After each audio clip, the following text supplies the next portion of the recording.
Mis hermanos, vamos a abrir la palabra del Señor en el Evangelio según San Juan. Hoy empezamos una serie de predicaciones que se llama Oír para creer, creer para vivir. Oír para creer, creer para vivir, que será una serie de exposiciones en todo el Evangelio según San Juan. Tenemos un reto más grande ahora, más complicadillo. Vamos a seguir versículo por versículo, capítulo por capítulo, probablemente todo este año y un poquitín del año que viene, posiblemente, el Evangelio según San Juan. Entonces te pido que tú puedas abrir tu Biblia en San Juan capítulo 1. Hoy vamos a predicar sobre el verbo de Dios, verso 1 hasta el verso 5. Evangelio según San Juan, capítulo 1, verso 1. En el principio era el verbo, y el verbo era con Dios, y el verbo era Dios. Este era en el principio con Dios. Todas las cosas por Él fueron hechas, y sin Él nada de lo que ha sido hecho fue hecho. En Él estaba la vida, y la vida era la luz de los hombres. La luz en las tinieblas resplandece, y las tinieblas no prevalecieron contra ella. Amén. Mantengámonos la Biblia abierta. Padre, te doy gracias por tu palabra. Te pido que yo pueda predicar en esta mañana con fidelidad, con pasión. Padre, que tu voz sea oída, que no sea Gabriel hablando, sino que tu Espíritu hablando por medio de tu palabra. Que yo pueda enseñar, Padre, este texto tan profundo de la palabra, de una manera que pueda ser comprendido por mis hermanos en esta mañana. Así que te pido en nombre de Jesús. Amén. Como ya les he dicho, hoy empezamos una nueva caminada. Nuestra iglesia tiene la costumbre de predicar pasajes o capítulos o libros enteros de la Biblia. Año pasado, para aquellos que aquí estaban, hemos predicado, por ejemplo, todo el libro de Ruth, todo el libro de Ageo, todo el libro de Filipenses, que fueron 20 predicaciones, y 2 partes del Evangelio según San Lucas. Este año, orando, buscando al Señor, he tenido el deseo de exponer todo el Evangelio según San Juan. Entonces, ¿cómo funcionará? Domingo tras domingo seguiremos el texto bíblico, versículo por versículo, capítulo por capítulo, poco a poco, sin prisa, comprendiendo de hecho lo que Juan háblanos acerca de Cristo. Juan, el apóstol, escribió ese evangelio por vuelta del año 90. Él fue el último de los 4 evangelios a ser escritos. En la Biblia tenemos 4 evangelios. Los 3 primeros son conocidos como evangelios sinópticos porque tienen más o menos el mismo punto de vista. Mateo, Marcos y Lucas escriben sobre los eventos de la vida de Cristo. O sea, es una narrativa que se focaliza más en los eventos. El Evangelio según San Juan es un poquito distinto porque el énfasis de Juan no está en los eventos, sino que en los discursos y en las palabras de Cristo. Lo que hace del Evangelio según San Juan algo muy interesante, porque más o menos 70% del contenido del Evangelio según San Juan solo encontramos en el Evangelio según San Juan. Porque de alguna manera Juan se focaliza más en las palabras, en los sermones, o como diría Juan Calvino, en el corazón de Cristo. Calvino, intentando explicar la diferencia entre los 3 primeros y Juan, nos dijo así: todos los evangelios tienen el mismo propósito fundamental, presentar a Cristo, los 4. Sin embargo, los 3 primeros, Mateo, Marcos y Lucas, lo hacen resaltando su cuerpo, mientras Juan lo hace resaltando su alma, su corazón. El Evangelio según San Juan, al tener este enfoque más interno, acaba por presentarnos aspectos de la vida de Cristo que no tenemos en otros sitios de las Escrituras. Pero ¿cuál es el propósito básico del Evangelio según San Juan? Tenemos el privilegio que el propio Juan nos dice cuál es este propósito. Entonces me gustaría si puedes caminar un poquito para el final del libro, en el capítulo 20, verso 30 y 31, antes de empezar con el recogido del libro, debemos comprender su propósito. Y en Juan capítulo 20, verso 30 y 31, el propio Juan, el propio autor, preséntanos su propósito. Juan capítulo 20, verso 30 dice así: hizo además Jesús muchas otras señales en presencia de sus discípulos, los cuales no están escritas en este libro, pero se han escrito el libro, ¿vale? Para que creáis que Jesús es el Cristo, el Hijo de Dios, y para que creyendo tengáis vida en su nombre.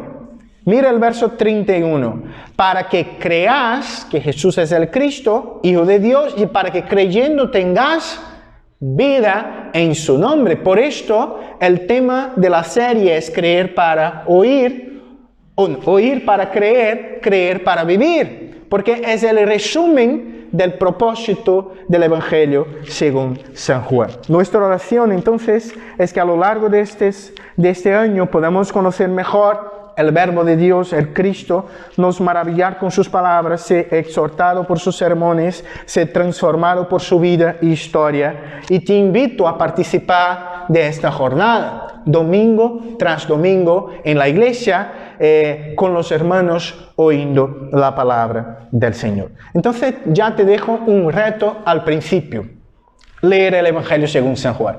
Si puedes, el Evangelio según San Juan tiene 21 capítulos. Si tú lees un capítulo por día, tú acabas antes del final de este mes. Y así los temas que vamos a trabajar se quedarán más claros. Entonces ahora volviendo al capítulo 1, antes de empezar tenemos que hablar un poquito del contexto. Ya os he dicho quién ha escrito. Juan, el apóstol, conocido como el apóstol del amor, para muchos y para mí también el apóstol más cercano a Cristo. Yo creo que tenemos en nuestras manos el Evangelio escrito por el mejor amigo de Cristo, aquel que ponía su cabeza descansando sobre su Señor en la última cena, por ejemplo. Es este Juan. De los apóstoles, el que vivió más, el único que no fue muerto, sino que murió de causas naturales, aunque estaba encarcelado en una prisión llamada Pátimos, cuando ha recibido la revelación de Apocalipsis, que también fue escrita por este Juan aquí.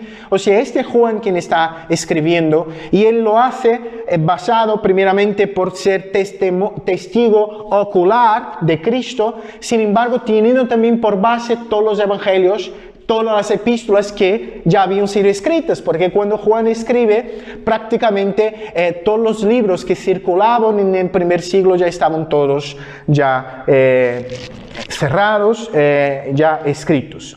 Pero todo buen libro empieza con un prólogo. ¿Qué es un prólogo? Si tú coges un libro en tu casa, muy probablemente este libro tendrá un prólogo.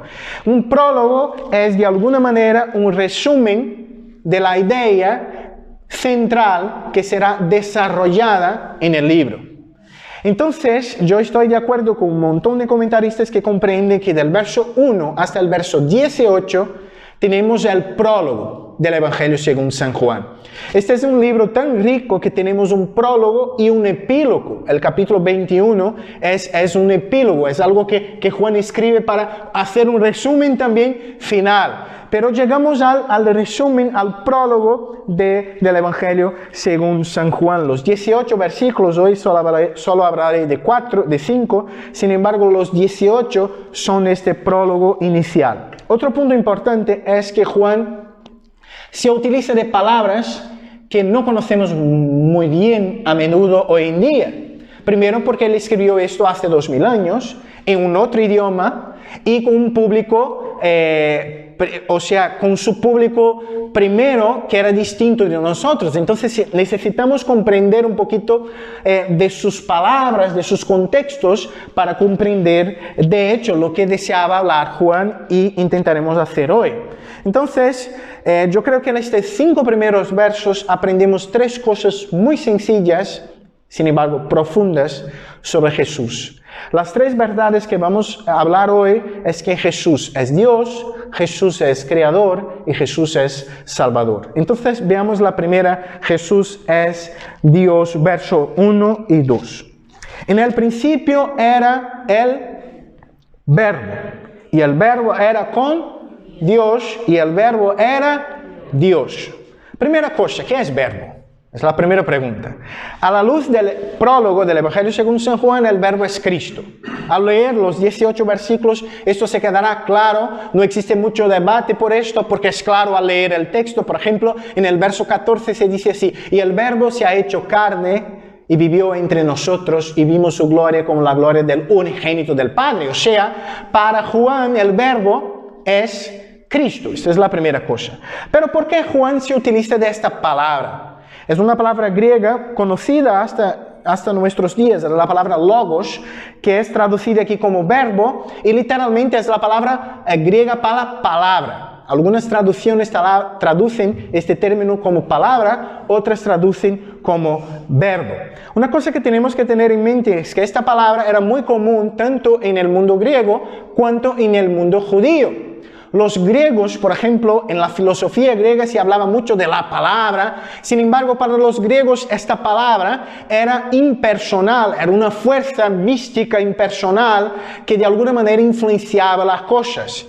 Para los judíos la palabra era el medio por lo cual Dios se relacionaba con el mundo. Por ejemplo, en Génesis, Dios crea el mundo por medio de su palabra. En los profetas, la palabra del Señor venía a los profetas. Entonces, es una palabra que tiene sus dos contextos. Sin embargo, como era una palabra que tenía un amplio contexto de significados, Juan la utiliza de una manera un poquito distinta.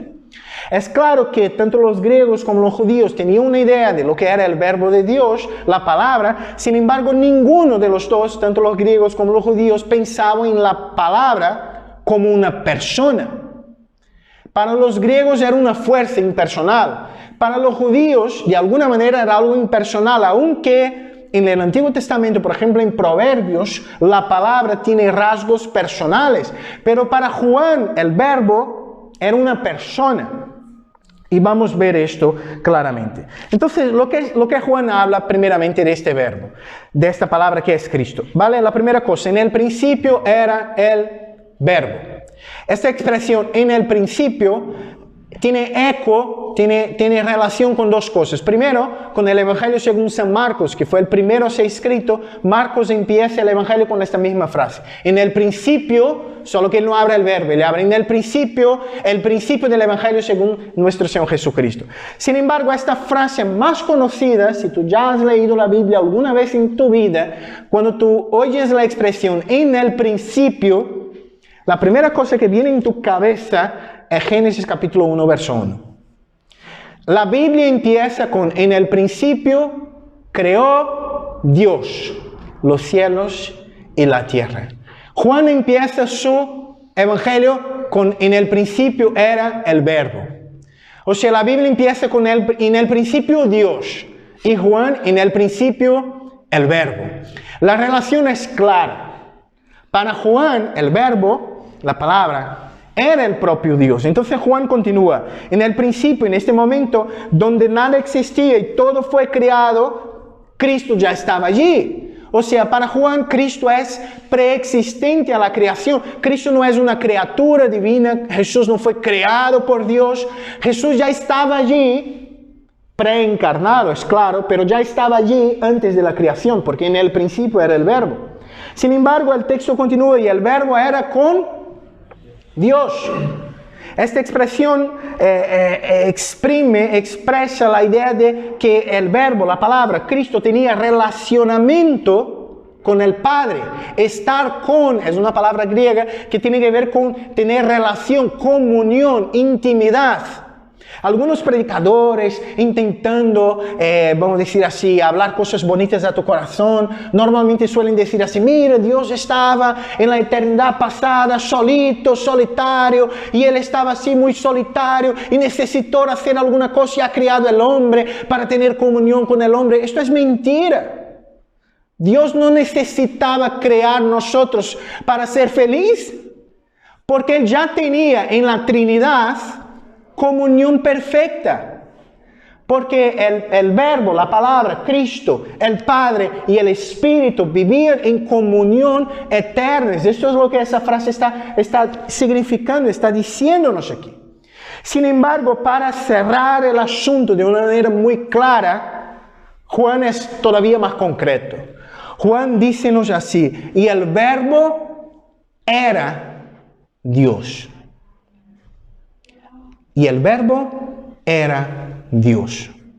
Para Juan, para la Biblia, para los creyentes, para los cristianos, Cristo es Dios. Cristo no es un Dios, Cristo no es tan solo divino, Cristo es Dios. Este Jesús que vamos a leer a lo largo de todo el Evangelio de Juan es el propio Dios. Es esto lo que Juan está hablando aquí. Y el Verbo era Dios. Esto yo tengo que hablar como pastor, que por ejemplo los testigos de Jehová no creen así. Ellos cambian este verso para una expresión: el Verbo era un Dios, o el Verbo era divino, pero la palabra Theos aquí es la palabra de Dios y ya está, no tiene otra posibilidad. El Verbo era Dios. Jesús era Dios. Sin embargo, es una cosa interesante. Juan ya presenta-nos la idea de dos personas, porque mira el verso 2. Este era en el principio con Dios. O sea, este aquí es ¿quién? El Verbo, la palabra, Cristo. Era en el principio con Dios. Pero la frase anterior era: el Verbo era Dios. O sea, claramente Juan está diciéndonos: existe una pluralidad de personas en Dios. En esencia, el Padre, el Hijo y el Espíritu son Dios en toda su plenitud. Sin embargo, son personas distintas y ya lo eran antes. Porque el texto está hablando que al principio estaba allí la palabra y estaba allí el Padre. Dios aquí tiene la idea del Padre. Y cuando leemos Génesis, el texto habla que el Espíritu de Dios caminaba sobre la faz del abismo. O sea, las tres personas de la Trinidad estaban allí presentes. O sea, la primera cosa que Juan está deseando hablarnos es que Jesús es Dios. Y esto es muy importante, porque todo lo que vamos a leer solo será de hecho bello, de hecho sorprendente, de hecho maravilloso, si comprendemos que este Jesús que caminó, comió, conversó, habló, sufrió, murió, era el propio Dios. Él era el propio Dios. Y esto cambia todas las cosas. Entonces, la primera verdad que tenemos aquí es que Jesús es Dios. Entonces, algunas implicaciones. La primera de ellas, y es la más clara de todos, es que el verso 1 y 2 del Evangelio según San Juan es la base, son los cimientos de toda nuestra fe. Para mí, como pastor, por ejemplo, si una persona tiene dificultad de comprender que Cristo es Dios, esta persona de hecho no es cristiana, porque la base de la fe cristiana es que Jesús es Dios. Jesús es Dios. Otra cosa, estos versos son una respuesta bíblica para muchos problemas que la historia de la iglesia ha tenido en términos de doctrina, de fe, y que hasta hoy tenemos. Ya he citado uno de los casos, que, por ejemplo, en Navidad vinieron a mi casa para hablar alguna cosa. Yo he abierto la puerta para los testigos de Jehová y él me ha hablado y yo digo: mira, yo soy cristiano, pero yo he tenido que ser sincero, pero yo les he dicho, pero para mí Jesús es Dios. Entonces el Señor me dijo: entonces tú no juegues en nuestro time, ¿no? Y yo dije: no juegue en tu time. Entonces vale, feliz Navidad y ya está. Sin embargo, para nosotros es central comprender: Jesús es Dios. Si yo quito esto, yo quito mi Salvador, porque solo un Salvador divino, solo el propio Dios, podría salvarme de la ira del propio Dios. Y esto está claro y es central en la Biblia. Y es interesante que esto no es un problema nuevo, es un problema muy antiguo. Aquellos que les gustan la historia, en el siglo IV ha tenido un gran problema en la iglesia con un presbítero, con un anciano de una iglesia llamado Ario. Y Ario empezó a decir, mira, Jesús no era Dios, Jesús fue la gran obra maestra de Dios. Esto era lo que Ario enseñaba. Y esto generó tanto problema en la historia de la iglesia que un concilio fue convocado, uno de los 5 concilios ecuménicos, el más conocido de todos, el concilio de Nicea, fue convocado por este problema aquí. Y al resolver el problema, ellos escribieron un documento que se quedó conocido como el Credo Niceno. Y ese documento habla algo muy interesante, yo estaré leyendo ahora. Declara así: creo en un solo Señor Jesucristo, Hijo unigénito de Dios, nacido del Padre antes de todos los siglos, Dios de Dios, luz de luz, Dios verdadero de Dios verdadero, engendrado, no creado, de la misma naturaleza del Padre, por quien todo fue hecho, que por nosotros los hombres y por nuestra salvación bajó de los cielos y por obra del Espíritu Santo nació de María la Virgen, se hizo hombre y por nuestra causa fue crucificado en tiempos de Poncio Pilatos, padeció, fue sepultado, resucitó al tercer día, según las Escrituras subió a los cielos y está sentado a la derecha del Padre y de nuevo vendrá con gloria para juzgar a vivos y muertos y su reino no tendrá fin. Es este Jesús que creemos. Dios de Dios, luz de luz, verdadero Dios del verdadero Dios. Entonces la primera cosa que Juan está deseando hablar aquí, Jesús es Dios. Pero Juan háblanos una cosa más, Jesús es creador. Verso 3. Todas las cosas fueron por Él hechas, y sin Él nada de lo que ha sido hecho fue hecho. Esto ahora Juan hace algo increíble. Piensa que tú eres griego en el primer siglo, y tú oyes Juan hablando del verbo, de la palabra, del logos, y tú te quedas así, mira, yo conozco este concepto aquí. Pero para un griego este logos, esta palabra, este verbo, era una fuerza impersonal que nada tenía que ver con la creación. Era algo alejado del mundo. Y ahora Juan dice que esta palabra, este verbo es del propio Dios. Y sin embargo, que este verbo, que esta palabra, tiene todo que ver con lo que fue creado. Porque de hecho, todas las cosas fueron por Él hechas, y sin Él nada de lo que ha sido hecho fue hecho. Esta es una manera muy judía de escribir, porque no sé si has dado cuenta que la primera frase dice la misma cosa de la segunda frase. O sea, decir, todas las cosas fueron por Él hechas, y sin Él nada de lo que ha sido hecho fue hecho, es la misma cosa. Sino que la primera frase, Juan se utiliza de una vía positiva y en la segunda frase de una vía negativa, diciendo la misma cosa. Todo lo que fue creado, solo fue creado por medio de Cristo. Y leyendo esto es imposible para los lectores de la Biblia no hacer relación, tener el eco de Génesis. Porque en el libro de Génesis está claro que allí estaba el mundo sin forma y Dios creó todas las cosas por medio de su palabra. Dios habla, es muy interesante. Dios no coge sus manos y hace las cosas. Dios habla. Y al hablar las cosas son hechas. O sea, la idea básica es que es por medio del Cristo que las cosas son hechas, que las cosas son creadas. Y eso será importante para el contexto del Evangelio según San Juan, porque a lo largo del Evangelio Jesús hará señales, milagros.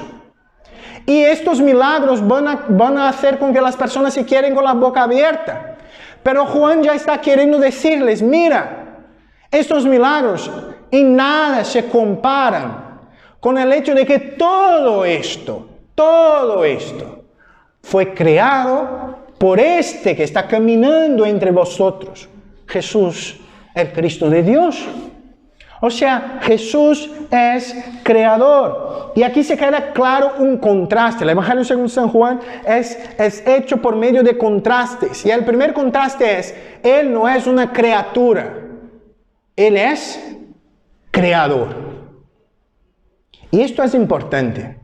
Mucha gente, al final, si tú empiezas a hablar un poquito más, va a tener una idea de que de alguna manera el Padre creó el Hijo. Y el Padre no creó el Hijo. Las tres personas de la Trinidad son eternas en su ser. Siempre han tenido esta relación de Padre, Hijo y Espíritu. Sin embargo, toda la Trinidad, incluso Cristo, son el instrumento de la creación.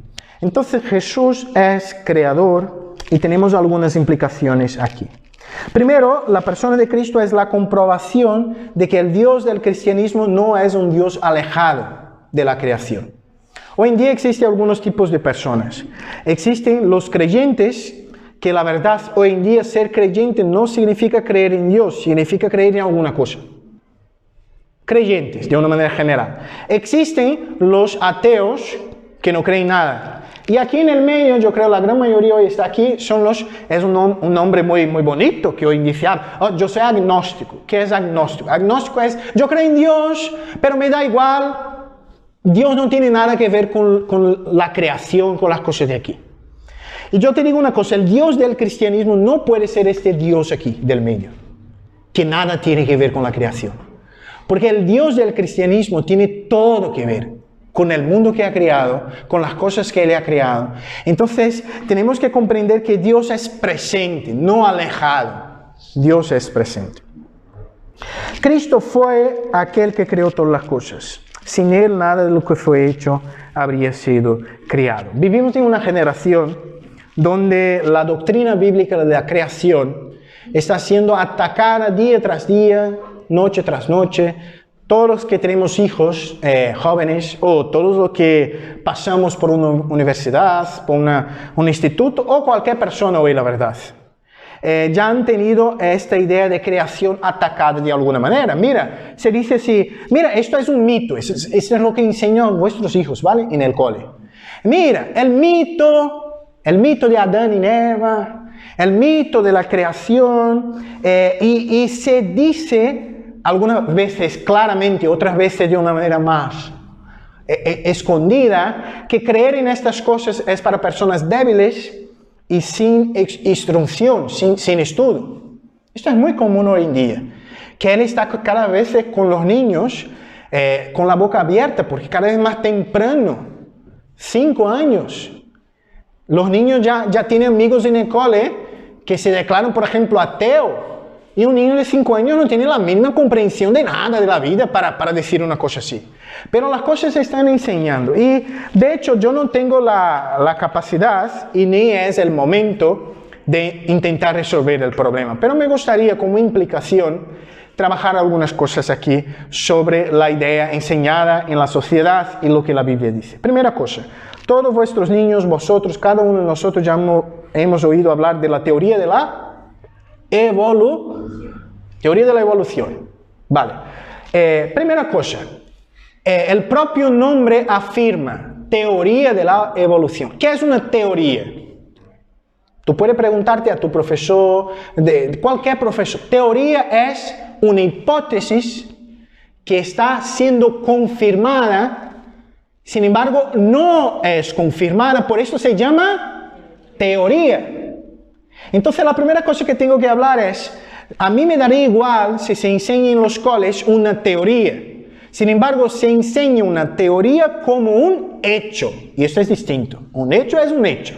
Una teoría es una teoría. Entonces, la primera cosa, vamos por el nombre. Teoría es algo que necesita todavía de confirmación. Es distinto, por ejemplo, de una ley. Una ley en la ciencia es algo comprobado por el método científico. Esa es una ley. La ley de la gravedad, por ejemplo. Si tú soltas en el aire una manzana, la manzana va a subir o va a bajar. Va a bajar a causa de la ley de la gravedad. La gravedad no es una teoría, es una ley. Es distinto, ¿vale? La primera cosa. Todas las veces que tu hijo, tú mismo, tus amigos vengan con esta, primera cosa, mira, es una teoría, no es una teoría. Entonces, vamos con calma que la cosa no es tan clara así. Segunda cosa, la teoría de la evolución no lleva en consideración algunos principios básicos de la propia ciencia. Y os digo solo una para que tú quedes ir con la cosilla en tu cabeza. El biólogo francés llamado Louis Pasteur, muy conocido, si estudia en los institutos, tu niño va a estudiar. Él escribió una ley, y es una ley de la ciencia, ¿vale? No es una teoría, es una ley. La ley de la biogénesis. Si tú pones en Google biogénesis, va a salir la ley de la biogénesis. Y la ley de la biogénesis dice, solo la vida, toda vida sale de la vida. O sea, solo quien puede producir vida es un ser orgánico. Algo que no tiene vida no puede generar vida. Esto es una ley de la ciencia, no es una ley de la iglesia, es una ley de la ciencia. Es muy interesante. Kelly, que es más de la área, estaba explicando, por ejemplo, cómo él ha tenido esta idea, porque él veía que los alimentos se quedaban, ¿cómo se llama? Podridos. Y de hecho, se empieza a ver animales allí, ¿no? Cosas, animales, gusanos. Y él se quedaba, mira, yo creo que de alguna manera esto viene de algo que no tiene vida, algo inorgánico, vamos a decir así. Pero estudiando, él ha visto que el aire está lleno de bacterias, que son seres vivos, que en contacto con las bacterias de la fruta podrida producían estos gusanos, estas cosas. Sin embargo, era algo vivo que producía algo vivo. Y Louis Pasteur, ya en el siglo XIX, dijo, la idea de generación espontánea es una quimera. Eso es un científico que está hablando, no soy yo. Es un sueño. ¿Por qué? Porque es algo que no es orgánico produciendo algo orgánico. La teoría de la evolución declara que en el pasado, que no se sabe cuándo, tenía materia condensada que explotó. Es esto que enseñó a los niños. Pero materia condensada es inorgánica. Entonces ya tenemos un problemilla allí con una ley de la ciencia. Esto es una cosa interesante. Otra cosa, se dice que ser creyente y creer en la creación es algo de mentes débiles.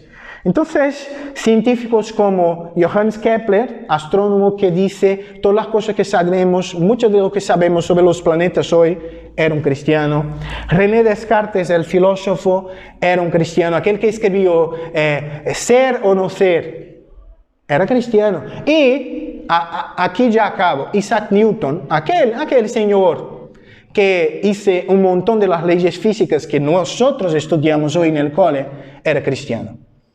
Entonces, ¿con qué estoy intentando hablar? Es que la conclusión que llego es que la teoría de la evolución tiene un elemento de fe, de creencia.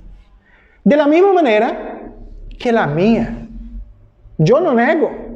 Creer en la creación, como se dice en la Biblia, es una fe. Yo no tengo problema de decir esto a mis niños, a mis hijos, a mis colegas. Sin embargo, lo que se habla con nosotros es que lo que ellos creen son hechos. Y mira, tú tienes ya un problema filosófico, porque siempre es así, mira, pero ¿y antes? ¿Qué pasó? ¿Y antes? ¿Qué pasó? ¿Y antes? En un momento tendrá que haber existido alguna cosa, o el milagro sería que la materia condensada existió por toda la vida. Sería un milagro de la misma manera. Y otro problema, y este ya yo había saltado, pero es importante, la teoría de la evolución es basada en que la especie más fuerte supervive, ¿no? Es la ley, voy a mirar aquí, la ley de la supervivencia de la especie más fuerte. Esto es, para los evolucionistas, la causa de la evolución. Pero tenemos un problema muy gordo, que hoy en día tenemos las dos especies que ellos dicen que han evoluido. Tenemos los hominídeos y los simios, tenemos los monos y los hombres. Y si era para evoluir solo el más fuerte, no tenía que haber quedado nada de la anterior, y tenemos los dos. Entonces, yo no voy a dar todas las explicaciones, todos los problemas. Yo digo que la propia creencia cristiana de algunas veces se quedará en jaque, vamos a decir así, con algunas propuestas científicas de la sociedad. Yo sé de esto. Por esto yo no tengo miedo de decir, es una creencia, es una fe, yo creo sí. Sin embargo, que no venga a hablar en mi oído que el otro también no es una fe, porque lo es. Porque tú no puedes coger en el laboratorio por el método científico y comprobar la evolución. Es muy interesante. Pregunta a tu hijo. Mira, ¿ya has estudiado sobre evolución? Él va a decir, sí, papá.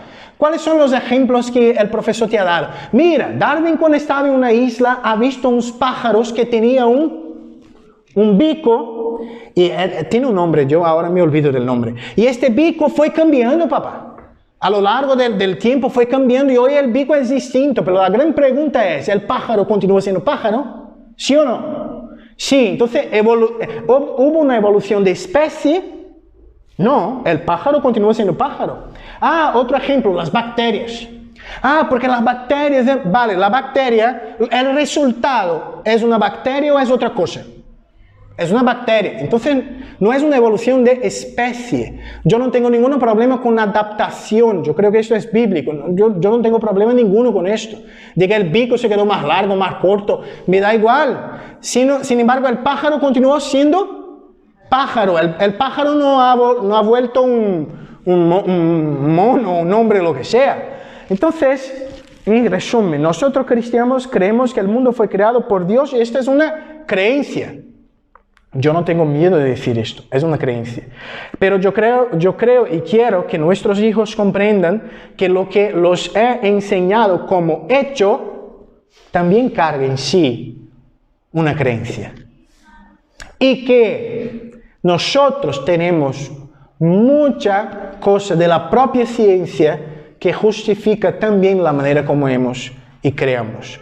Si quieres estudiar un poquito más sobre eso, si tú pones en Google alguna cosa sobre teoría del design inteligente, son científicos que algunos de ellos ni cristianos son, pero que al analizar la complejidad de la vida humana, hasta por ejemplo de las células, de las cosas, declaran, tiene que tener una mente creativa por detrás de esto. Es imposible que esto sea obra del azar. Entonces, como padres, tenéis vuestro reto. Como jóvenes, tenéis vuestro reto. Como hombres en esta sociedad, mujeres en esta sociedad, tenéis vuestros retos. Estudiar las Escrituras y lo que se dice ahí y que tenga tu fe firme en la palabra. Cristo es el creador de todas las cosas. Vale, el último punto. Jesús es Salvador. Mira ahora lo que tenemos en el verso 4 y 5. En él estaba la vida, y la vida era la luz de los hombres. La luz en las tinieblas resplandece, y las tinieblas no prevalecieron contra ella. Esta frase, en él estaba la vida, es increíble. Porque todo lo que existe en la creación recibió la vida de otra persona, de otra cosa. Sin embargo, Cristo, como el Padre, tiene en su ser el fuente de la vida.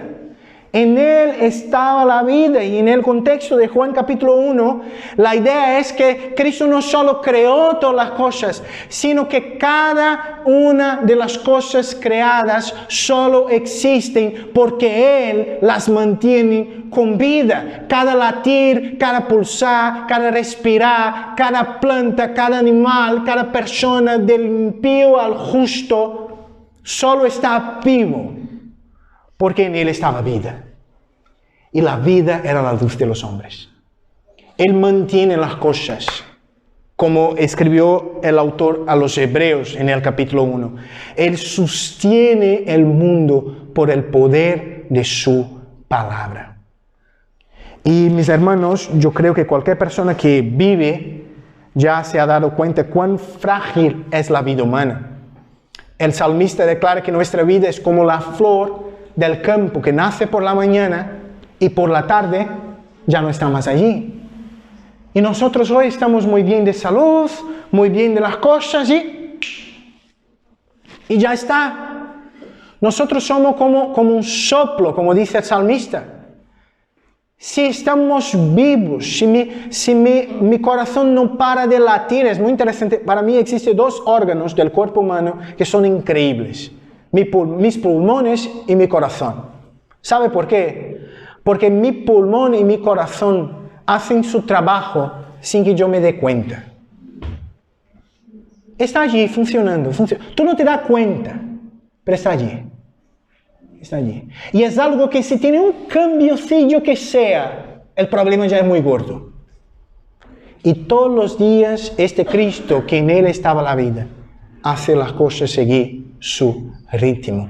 Pero yo creo que sí, Juan tenía algo más que hablar de lo que es no solo el aspecto físico, sino que la salvación, porque la segunda frase es, y la vida era la luz de los hombres. Y la vida era la luz de los hombres. Aquí sí es claro. Aquí sí es claro. Juan tiene en mente algo que tiene que ver con salvación. En el Evangelio según San Juan, él habla mucho de luz y tinieblas, luz y oscuridad. Oscuridad, tinieblas, tiene que ver con pecado, con maldad, con el mundo caído. Luz tiene que ver con salvación, con redención. Entonces lo que Juan está diciéndonos aquí es que la vida que da luz, que alumbra, que disipa, que destruye toda oscuridad, toda tiniebla, es el propio Cristo.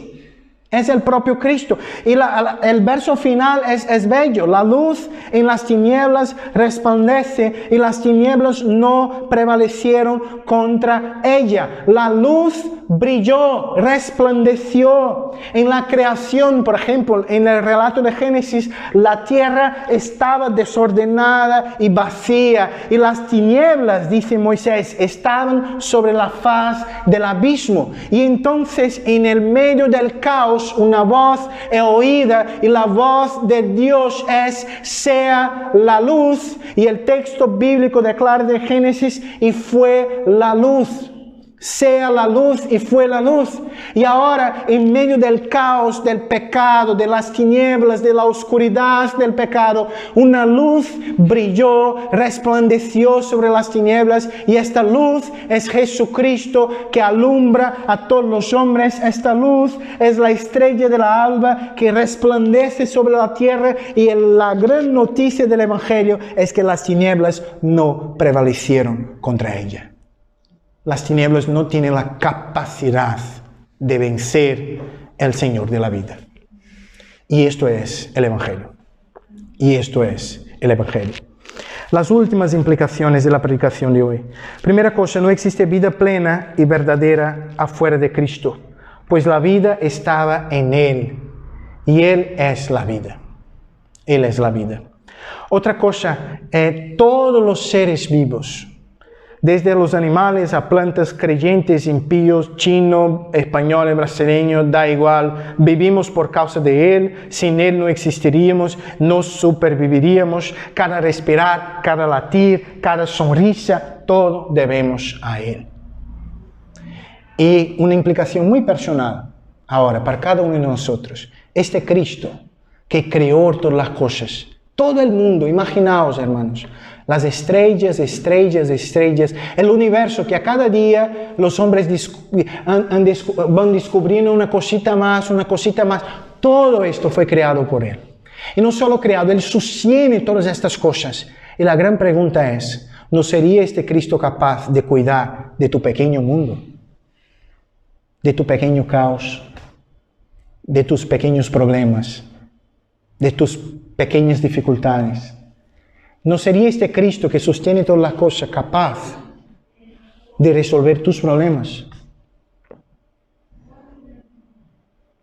Debemos siempre recordar que este que creó todas las cosas, este es nuestro Cristo.